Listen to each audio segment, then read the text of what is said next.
It's a production that comes but once a year as hot starts and eye-opening stats draw back the curtains for small sample size theater. Welcome into BPTV, Cory, McCartney, and Grant McAuley with you. And Grant, I set the stage, pun well intended, because in today's episode, it's all about drawing conclusions and setting the course of the Braves season based on the first four series. So I asked those words, so often said by one Hunter Hearst Helmsley, and with so much more vehemence than I'm about to. Are you ready? Those are very good words. Very good question. And it looks like through 13 games, the Braves are ready for defending this NL East crown. But we're going to find out a lot over the next 149 games. And I think that is where we're going to have the fun this morning. Well, side note, I always wanted to play game show host, and this may be as close as I'll ever get. So we're going to do this in over-under fashion. Okay. We start big picture with the Braves win total sitting atop the NL East at 9-4, which is the most wins in the NL. The Braves playing at a 112 win pace. That current trajectory would have them surpassing the 1906 Cubs for the most in MLB history. That'd be maybe a little bit ridiculous. And so too, maybe running down the 106 wins that the 1998 Braves had, which is the franchise record. So I'll ask this instead. The folks in the desert had the Braves at 95.5 wins before the season. They haven't won back-to-back 100-win seasons since 2002 and 2003. So based on what we've seen so far, are you taking the over or under on 100 wins this year? I still am taking the under, but I'm not very far underneath that. But after 2 weeks, I think the Braves being 9-4 says a lot about what they've been able to accomplish despite a rash of injuries. I had them at 97 wins this season, and I feel like, could they be beyond that? Yes. But I think about 97 wins sounds about right to win the National League East. So I am going to take the under, but they could surprise us this year. And if they get healthy and they get things rolling, this is a club that could be better than 97 wins. Of course, they were a year ago. Yeah, the Braves' current strength of schedule based on remaining opponent winning percentage is 29th. It's a little harder to parse, though, with the balanced schedule, but they've still got 10 more against the Nationals, who here on pace for 100-plus losses. So that certainly helps. But I think about what they've done so far without being at full strength in that long list of injured key contributors. So I think I'm going to stick with you. I'm going to take the under, but it's not by much. All right, so let's turn our attention to Ronald Acuña Jr. He's been off and running quite literally with 6 stolen bases already. He's stolen more in a month across this season 4 times, but we're not even halfway through the first month of the season. So Acuña's on pace for 74 steals, which would surpass Otis Nixon's Atlanta-era record of 72, said in 1991. He would be behind 2 Hall of Famers, King Kelly and Billy Hamilton, from the Boston Beaneater days in franchise history. So over-under on Acuña getting to Nixon's Atlanta-era steals record. I'm going to say under, but that doesn't mean he won't steal 50 bases this year. I do think that he can do that, and I think that he will do that. And this could be a season that looks a lot like those early 90s Barry Bonds era, where he could hit somewhere in the neighborhood of 30 to 35 to 40 home runs, and he could steal upwards of 40 or 50 bases. You look at the 90 and 91 seasons. Those are the ones that pop out to me in particular. I'm not talking about Barry Bonds late in his career with the Giants, where it was just a slugger. I'm not even talking about the first couple of years with the Giants, though Ronald could look a little bit like that as well as far as 40-40 watch is concerned. But it could be one of those kind of exciting seasons where you see somebody that can hit 30 homers and steal 50 bases. You know, another guy that comes to mind, 1987's Eric Davis, 37 homers, 50 steals. That's the kind of year I could foresee. But my 40-40 tracker would be very sad if he doesn't get to those 40 home runs. I always love the Eric Davis comparisons with Ronald Acuña Jr. I'm taking the over here. Now, this is what baseball wanted. They wanted to create the limits on pickoffs, get bigger bases, get guys running again. Acuña was built for this. By the way, if you take the totals of the top 3 steals leaders from the Braves a year ago, which was Acuña, Michael Harris II, and Ozzie Albies, Acuña is on pace to surpass all of those steals combined. So I think he is absolutely built for what baseball wants right now.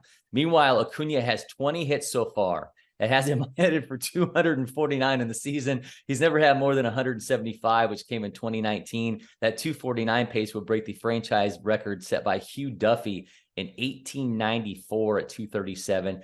No Atlanta-era player has had more than Ralph Gar's 219 in 1971. So let's couch it like this. There have been 21 seasons of 200 hits in franchise history, 7 since the move to Atlanta in 1966, the last coming from Ender and Ciarte in 2017. Over, under on 200 hits by Acuña. I'm going to take the over. I think Ronald, if healthy this year, which he appears to be, and back to his full, capabilities, This is a guy that could lead Major League Baseball in plate appearances. So I do feel like he's going to find his way on base quite a bit, and he's going to be hitting his way on. He may draw some more walks this year. I've liked the approach over the first couple of weeks. Strikeouts are down. The quality of the at-bats has been tremendous. Let's see what Ronald Acuña Jr. can do over a course of 162 games. 200 hits is easily within his reach, especially the way he's looking here early. Yeah, his current average exit velocity, 93.9, is the best of his career. Strikeout rate's lower than it's ever been. Obviously, it's early, but he's a man on a mission after being limited a year ago by his recovery from that injury. I think he's an MVP finalist. I think he's obviously the catalyst of a lineup that's going to be extremely deep when it's at full health, so I'm taking the over here. Matt Olson, by the way, carried his insane spring into an insane start to the season. He's on pace for 49 homers, 62 doubles. So let's do both of these. The home runs would be the second most in franchise history behind Andrew Jones and his 51 in 2005. The doubles would surpass the record held by Hugh Duffy, who just keeps making appearances on this episode in 1894. So let's do the over-unders like this. Matt Olson, 40 homers and 50 doubles. What say you? I'm going to go under on the doubles, and I'll take the over on the home runs. I think this could be the career-high home run year for Matt Olson. He's certainly capable of hitting 40 home runs. He almost did it in 2021. Were it not for the slump that he had in August and September of last year, he might have been pushing 40 home runs with just normal averaged-out production from the course of the rest of the season. But we're not talking about last year. We're talking about this year. He did set that career-high in doubles a year ago, but it's tough to get 40 doubles and 40 home runs in the same season, let alone 50 plus doubles and 40 plus home runs. That would also, if I'm not mistaken, put him on track to set an Atlanta extra base hits record, the likes of which we haven't seen that much of since, say, that Hank Aaron guy that gets talked about a lot. And if you're on a list with him, you've done something right. But I am going to take the 40 homers for Olson, but I'm not so sure about those doubles. Yeah, Olson's been close to 40 homers before. He had 39 in 2021, 36 in 2019. And when you think about the 2020 season being shortened and all that he went through last year going into his first year at Atlanta, that's really his last two normal 162 game seasons, having him flirting with 40 home runs. So I think he gets there. I'm going to take the over. And his career high on doubles is 44, as you mentioned, from a year ago. In those years where he got close to 40 homers, he had 26 and 35 doubles. The peripheral numbers have him teetering on that 3 true outcomes territory. Right now, he's got a 36% strikeout rate, a 16% walk rate along with those homers. So I think those will average out a little bit, but I still think he gets the homer. So I'm going to take the over there, but I'm going to take the under on the doubles. Spencer Strider, after his outing on Wednesday versus the Reds, has struck out at least 9 in 7 straight regular season starts. That's one behind John Smoltz in 1997 for the longest such streak in franchise history. It's just 3 starts into the season, but Strider is pacing for 305 strikeouts. That would be far and away a modern-day Braves record-breaking Smoltz 276 in 1996. However, it would still not be enough to pass Charlie Buffington, who fanned 417. That's 417 batters in 1884. Strider also on pace for the most in the big since Garrett Cole fanned 326 in 2019, excuse me. 300 will be in the cards, but let's set the over-under here on 277 to get him past Smoltz.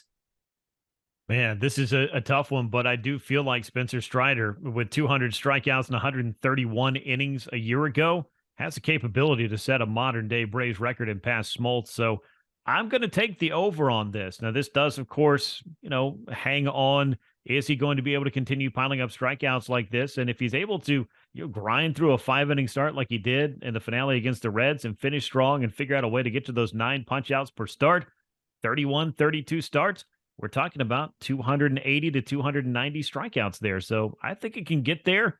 It would certainly be something to see that. And I am going to go back to that, 1894 season, did you say? For Charlie 1884. Charlie Buffington. He struck out 417 batters. He may have done that, but I'm guessing he threw somewhere in the neighborhood of 500 plus innings that year. Yes, it was a workload. Yeah.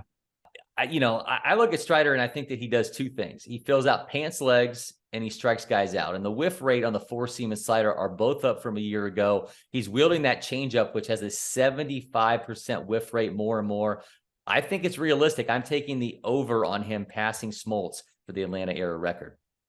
After a sweep of the Reds and a day off, the Braves are hitting the road to take on the Royals for 3 games before getting another crack at the Padres, this time in San Diego. The Royals are struggling at 4-9. They're 1-6 at home as they go through one of their rebuild cycles. Charlie Morton set to take the ball on Friday versus Brady Singer. Bryce Elder matched up against Chris Bubik on Saturday. And Kyle Wright gets the ball Sunday opposite Zach Greinke. The Royals have one of the league's worst offenses, coming in 27th in F4, kind of counter to what's been a surprising starting staff for them so far. What's your focus on this series, Grant? I think the biggest focus for me is the Braves lineup, because I feel like that is where their strength is, and that's what can carry this team. But while you do have Ronald Acuña Jr., as we've talked about, at the top of the order, doing big things, Matt Olson's having a good year. Austin Riley's looked pretty good. They're figuring it out at cleanup. I think Sean Murphy could settle in there for a little while. But, man, the injuries for this team, it's getting kind of ridiculous here in the first couple of weeks. You're already down Travis d'Arnaud on the concussion IL. You don't have Michael Harris. He's got a bad back. And as if that wasn't bad enough, they couldn't even get out of the Reds series without another injury, because we found out Orlando Arcia is going to land on the IL with a microfracture in his left wrist. So I guess with these injury things, when it rains, it pours. I think this wrist injury is probably the worst that the Braves have dealt with, but it's going to be a real tough time for Brian Snitker to continue to plug in players from basically now 5 through 9 in the lineup and try to figure it out without a number of your different regulars. I don't think there could be a better time for Eddie Rosario to get hot. If Marcell Ozuna is going to show you something, it better happen very soon, I think, is probably a long story short there. And then you got Vaughn Grissom jumping back into the fold. So we'll find out what he's going to give us in 2023. There's just a lot to focus on offensively. I had the same focus I had during the Red Series, and that's Bryce Elder. I mean, 2 starts in which he's not allowed to run with 13 strikeouts to 4 walks. He's flipped the script, throwing his slider, which he tossed 26.8% of the time in 2022 at a 40% rate so far, has yielded a 143 average, a 31.7% whiff rate. So I've been really impressed with him, and with Dylan Dodd and Jaron Schuster's struggles, Ian Anderson obviously needing Tommy John surgery, and the wait for Michael Soroka, he has absolutely become a key in this rotation. And I think this really matches up for him well against a really struggling Royals offense. Yeah, I definitely think that it could too. As we know, Charlie Morton needs to try to find a way to get back to being the Charlie Morton of old. He could come out, maybe set the tone for this series. You want to see Bryce Elder just continue to follow up on what has been 2 outstanding starts. The only Braves pitcher who's made it through 6 innings in both of his outings thus far this year. And then I think we need to focus a little bit on Kyle Wright, because, yeah, it was bumpy against Cincinnati. The velocity was there. I think he just kind of ran into a 3rd inning that went sideways on him. If he could go out there and get that 5, 6, maybe, strong innings there and give the Braves a quality start, I think that would go a long way towards feeling like this rotation is starting to get back to normal, especially as it sounds like Max Fried may be getting closer and closer to his return as well. Well, we appreciate you spending part of your day with us. And if you haven't already, be sure to hit that subscribe button and turn on notifications to get an alert every time that we drop a new episode. Until next time, I'm Cory McCartney. He's Graham McAuley, and we'll see you soon, Braves Country. All right, man, that was really good. That was fun.